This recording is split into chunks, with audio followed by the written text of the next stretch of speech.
Market வந்து ரொம்ப டவுனா தான் போயிட்டுருக்கு. எல்லாருக்குமே நான் இன்வெஸ்ட்மென்ட் பண்ணத வந்து ஸ்டாப் பண்ணணுமா? ஸ்டாப் பண்ணக்கூடாதா? இல்ல அப்டின்ற ஒரு டவுட் இருக்கும். நான் வந்து ஒரு 6 மந்த்துக்கு ஸ்டாப் பண்ணிர்லாமா? ஏன்னா இப்ப வந்து ரொம்ப டவுனா போயிட்டுருக்கு. நான் என்ன பண்றது? அப்டின்னு சொல்லி கேட்டுருக்காங்க. ஸோ நீங்க அதுக்கு பங்குச்சந்தை தொன்று தொட்ட காலத்திலேருந்து ஏற்ற இறக்கத்தோட தான் இருக்கும்.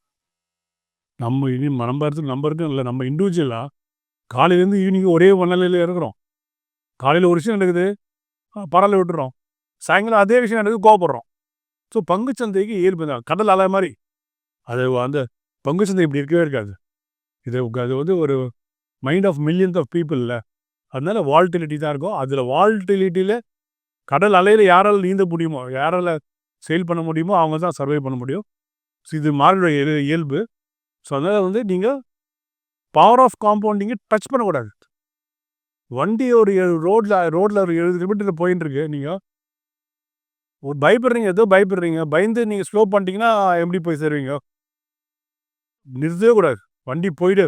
எஸ்ஐபி மிஷின் மட்டும் காம்பவுண்டிங் மிஷின் அது நின்றுச்சுனாக்கா வேலை பாதி வேலை நின்றுடும். மாவரைக்கிறீங்க, பாதி நிறுத்த முடியாது. ஸோ இப்போ இந்த டைம்ல எந்த ஒரு இதையுமே ஸ்டாப் பண்ண வேண்டாம். அப்படியே இருக்கட்டும். எஸ்ஐபி இன்வெஸ்டர்ஸு இந்த மாதிரி இது வரப்பிரசாதம். 26,000 100 யூனிட் கிடச்சிதுனாக்கா இப்போ 120 யூனிட் கிடைக்கும். புரியுதுங்களா?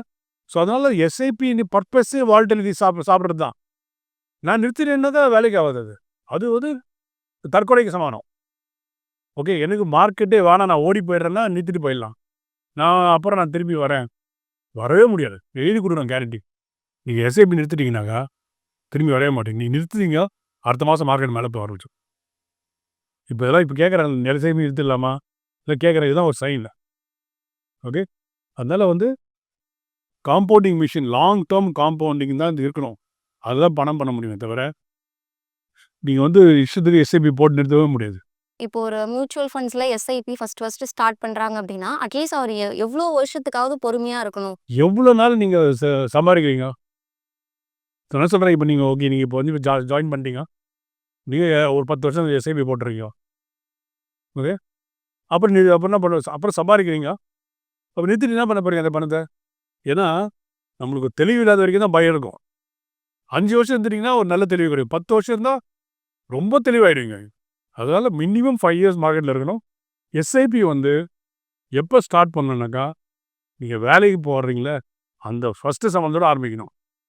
எப்போ ஸ்டாப் பண்ணனாக்கா, எப்போ ரிட்டையர் ஆகிறீங்களோ அப்போ ஸ்டாப் பண்ணணும்.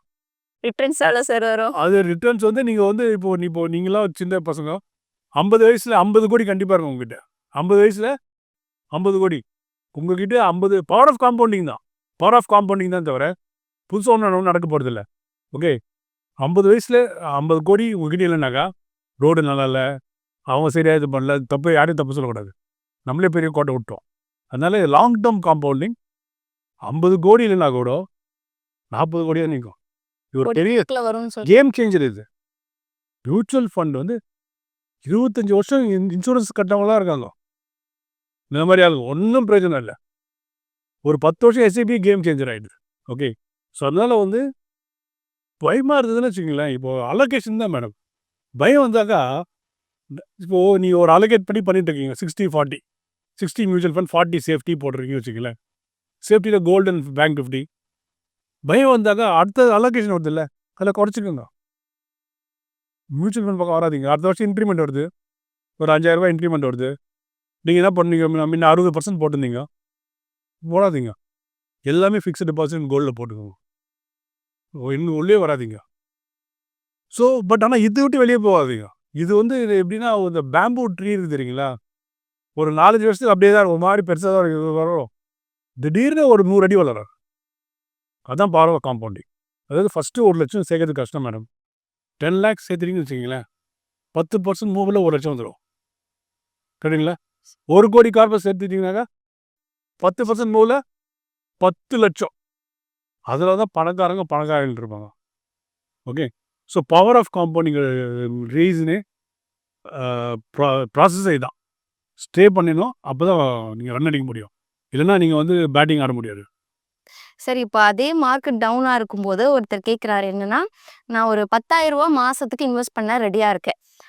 அதை ஒரு 50% வந்துட்டு ஸ்மால் கேப்பில் மிட் கேப்பில் வந்து இன்வெஸ்ட்மெண்ட் பண்ணுறேன்.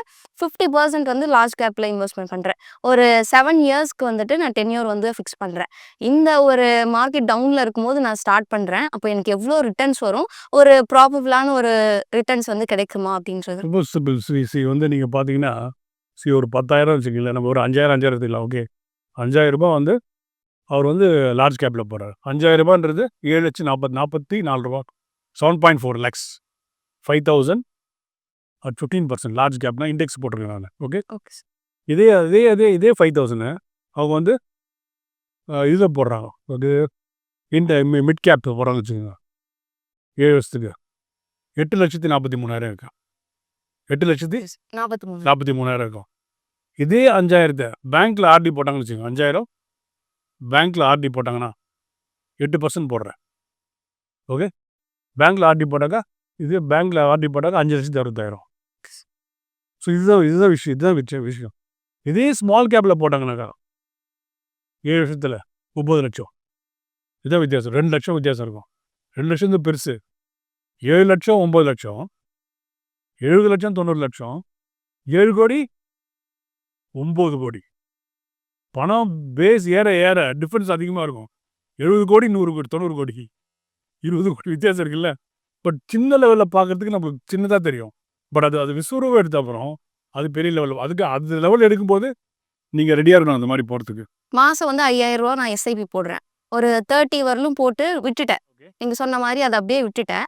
ஸோ நான் எனக்கு ஒரு 40யோ இல்லை 50யோ ஏஜ் வரும்போது அந்த அமௌண்ட் வந்து எவ்வளவா இருக்கும் சார்? 5,000 எத்தனை வருஷத்துக்கு? ஒரு 10 இயர். 10 இயர்ஸ்க்கு. ஓகே, சரி, நம்ம வந்து நம்ம 18% போட்டோம். ஸ்மால் கேப் போட்டுக்கலாம். ஓகேங்களா? Okay sir. 10 இயர்ஸ் போட்டிங்கனாக்கா 16 lakhs வரும். எனக்கு ஒரு 50 ஏஜ் ஆகும்போதோ இல்லை 40 ஆகும்போதோ அந்த அமௌண்ட் எவ்வளோ? மயக்கத்து விட மாட்டீங்களா?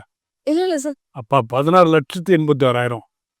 என்ன, நீங்கள் அதை வந்து 10 வருஷம் அப்படியே லம்சமாக விட்டிங்கனாக்கா 18%ல் பார்த்தீங்கன்னாக்கா 87 லட்சம் ஆகும் போகுது. 87 சார்? 87 லட்சம் ஆகும். அதை வந்து 20 வருஷத்துக்கு விட்டிங்கன்னு வச்சுக்கோங்க. 20 வருஷத்துக்கு விட்டிங்கனாக்கா 4,5 கோடி. ஸோ நீங்கள் ஒரு 14 லட்சம் சேர்த்துட்டு நீங்கள் வந்து அதுக்கப்புறம் எவ்ரி மந்த் எவ்வளோ சேலரி வாங்குறீங்களோ ஃபுல்லாக செலவு பண்ணுங்க. ஒன்றுமே ஆகாது. அடுத்த 20 வருஷத்துக்கு எல்லா சேலரியும் செலவு பண்ண கூட உங்கள்கிட்ட 4,5 கோடி கையில் நிற்கும். சரி, இன்வெஸ்ட் பண்ணல, கை வைக்காத வரைக்கும். ஓகே ஓகே, புரியுதுங்களா? ஸோ நீங்கள் இது கூட ஆட் பண்ணிங்கனாக்கா அதான் 50 கோடி சொன்னேன் நான். Okay okay sir. 50 வயசு வரைக்கும் ஆட் பண்ணிங்கனாக்கா 50 கோடி, 50, 55, 50 கோடி கேரண்டி. இப்போ மார்க்கெட் டவுன்ல இருந்துச்சுன்னா அது எப்படி சார்? மார்க்கெட் வந்து நான் 2006ல் மார்க்கெட்டுக்கு வந்தது. மார்க்கெட் 6,000லேருந்து 2,000 போச்சு. திருப்பி ஒரு வருஷத்தில் மேலே வந்துடுச்சு. 2008ல் விழுந்தது. 2009லேயே மேலே வந்துச்சு. 9 டிசம்பர் மேலே வந்துச்சு. அங்கேருந்து ஒரு 8,000 கிட்ட போச்சு. திருப்பி கீழே வந்தது. திருப்பி மேலே போச்சு. ஸோ மார்க்கெட்னாவே அப்போ ஆமாம், அதாவது நீங்கள் பார்த்தீங்கன்னாக்கா 2003லேருந்து 2013, 2003லேருந்து 2013, 2003ல் வந்து 9,000 மார்க்கெட்டு, 2013ல் 8,000, இப்போ 22,000. ஃபஸ்ட்டு ஒரு 10 வருஷத்தில் 8 மடங்கு 9 மடங்கு போயிருக்கு. 8 மடங்கு மார்க்கெட் போயிருக்கு. அடுத்த 10 வருஷத்தில் 3 மடங்கு தான் போயிருக்கு. மார்க்கெட் இப்போது கம்ப்ரெஷனில் இருக்குது. வெடிக்க போகுது. அது எக்கனாமிக் ரெக்கவரி கன்ஃபார்ம் ஆயிடுச்சுனாக்கா இது திருப்பியும் ஒரு 10 வருஷத்தில் 8 மடங்கு போகுது. அப்போ மார்க்கெட்டில் யார் இருக்காங்களோ 10 லட்சம் போட்டவங்களாம் 1 கோடியை பார்ப்பாங்க. பட் வெளியே போயிட்டீங்கன்னா திருப்பி உள்ளே வர முடியாது. டான்ஸ் ஃப்ளோர் விட்டு வெளியே போயிட்டீங்கன்னா திருப்பி டான்ஸ் ஃப்ளோரில் வர முடியாது. ஏன்னா கும்பல் சேர்ந்துடும். நீங்கள் டைம் இடம் கிடைக்காது உங்களுக்கு. ஸோ அதனால் always be on the field. Okay sir, நிறைய விஷயங்கள் சொல்லியிருக்கீங்க. Thank you sir. மேலும் ஈடி தமிழ் சேனல்ல வரப்போகும் பிசினஸ் மற்றும் அது ரிலேட்டடான வீடியோவை பார்க்க உடனே கீழே இருக்க சப்ஸ்கிரைப் பட்டனை கிளிக் பண்ணுங்க.